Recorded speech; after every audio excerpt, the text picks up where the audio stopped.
रामनगरी अयोध्या के कई मंदिरों से रविवार को भगवान जगन्नाथ की रथ यात्रा निकाली गई।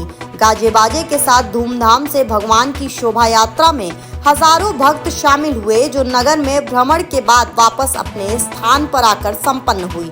राम मंदिर के निकट स्थित प्राचीन जगन्नाथ मंदिर इस उत्सव में आकर्षण का केंद्र बना रहा। यहाँ पर 29 जून से भगवान जगन्नाथ का विशेष पूजन प्रारंभ होने के साथ श्रद्धालुओं के दर्शन पर एक सप्ताह के लिए प्रतिबंध लगा दिया जाता है। वहीं चक्रवर्ती सम्राट राजा दशरथ के महल से भी भगवान जगन्नाथ की रथ यात्रा धूमधाम से निकली। दशरथ महल के पीठाधीश्वर बिंदु गदाचार्य स्वामी देवेंद्र प्रसादाचार्य ने इस अवसर पर सभी को बधाई दी। मंदिर के महंत राघव दास के मुताबिक पौराणिक कथा है कि जगन्नाथपुरी में जब भगवान विष्णु तालाब में स्नान करने गए थे, उन्होंने इतना स्नान किया कि वो बीमार हो गए और जब वो घर में आए तो लक्ष्मी जी नहीं थी। वहाँ भी वो रूठ कर अपने मायके चली गई। इससे ठाकुर जी अस्वस्थ हो गए। उन्होंने बताया कि त्रयोदशी से भगवान को विभिन्न प्रकार के औषधि युक्त काढ़ा दिया जाता है। इस दौरान भगवान को एक सप्ताह के लिए विश्राम कराया जाएगा, जहां आने वाली अमावस्या तक भगवान का पूजन अर्चना और काढ़ा दिए जाने का कार्य पुजारी के द्वारा किया जाएगा।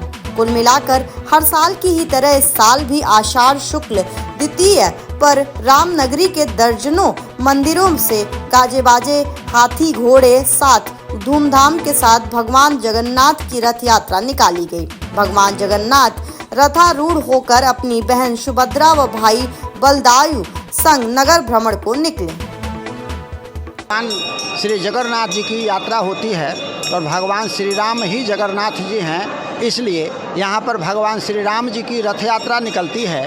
और भगवान गर्मी में जब उब जाते हैं तो नगर दर्शन करने के लिए जाते हैं, सरजू जी का दर्शन करते हैं, जिससे भगवान को प्रसन्नता हो और इसलिए भगवान की रथ यात्रा की जाती है। और रथ यात्रा में भगवान अपने भक्तों से समीप से मिलते हैं, भक्त लोग भी भगवान को समीप से दर्शन करते हैं। मंदिरों में भगवान को उतना समीप से सभी लोग दर्शन नहीं कर सकते, लेकिन जब भगवान रथ यात्रा में बैठते हैं, रथ में बैठते हैं, तो करीब से अपने भक्तों से मिलते जुलते और सरजू जी के तट पर जाते हैं, सरजू जी का दर्शन करते हैं और पुनः आकर के भगवान अपने मंदिर में स्थापित हो जाते हैं। रथ यात्रा महोत्सव की आप सभी को हार्दिक शुभकामना। सप्रेम, जय सिया राम। ये 27 दिन का उत्सव है। जेठ पूर्णमासी से जगन्नाथ भगवान क्वारंटीन हो जाते हैं, चंदन तालाब में स्नान करते हैं। भगवान का अति कोमल शरीर है। उसी दिन भगवती लक्ष्मी मान लीला कर बैठती हैं तो भगवान और अस्वस्थ हो जाते हैं। जो कि पत्नी नाराज़ हो जाए तो पति का सब कुछ फेल हो जाता है। भगवान अस्वस्थ हो गए तो भगवान को फिर उसी मठ में, जहाँ जगन्नाथपुरी में गर्भगृह है, उसके बगल में भगवान का औषधालय निरीक्षक कक्ष है, उसमें भगवान चले जाते हैं और भगवान को केवल ज्वर हो जाता है भीतर तो औषधि दी जाती है। 19 औषधियों का एक दिव्य काढ़ा बनता है। वो काढ़ा भगवान को इसी बीच में जितने शनिवार पड़ेंगे उसमें भगवान को सवेरे थोड़ा खिचड़ी भोग लगता है। और अब ठाकुर जी आज जो है, कल भगवान का अभिषेक हुआ है। अभिषेक के बाद पीताम्बरी, भात और दाल, उसमें बैगन, ऐसा विधान है। कद्दू और बैगन जगन्नाथ जी को भोग लगता है, क्योंकि कलयुग का धाम है। और भगवान आज रथारूढ़ होंगे और रथारूढ़ होकर के अपने भक्तों से मिलेंगे। लौट के आएंगे तो भगवान मौसी के घर चले जाएंगे।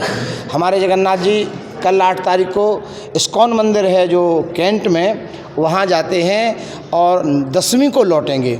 10वीं को लौटेंगे तो एकादशी को यहाँ वैसे जगन्नाथ जी फलाहार नहीं करते, एकादशी में ही फलाहार, लेकिन यहाँ आएंगे तो रसोई अपसभ्य हो जाती है। रसोई में सब घुस जाते हैं। अब वो ठहरे टकसारी, अपरस की सेवा, तो एकादशी को भगवान फलाहार करके और महल में प्रवेश करेंगे और जगन्नाथ उत्सव उसी दिन विश्राम होगा। बोलो जगन्नाथ भगवान की।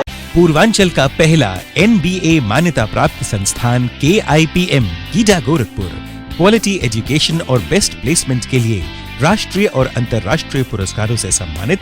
Admissions open in BTech, MTech, Polytechnic, D Pharma, B Pharma, M Pharma, BBA, BCA, MBA और MCA. Contact KIPM GIDA Gorakhpur.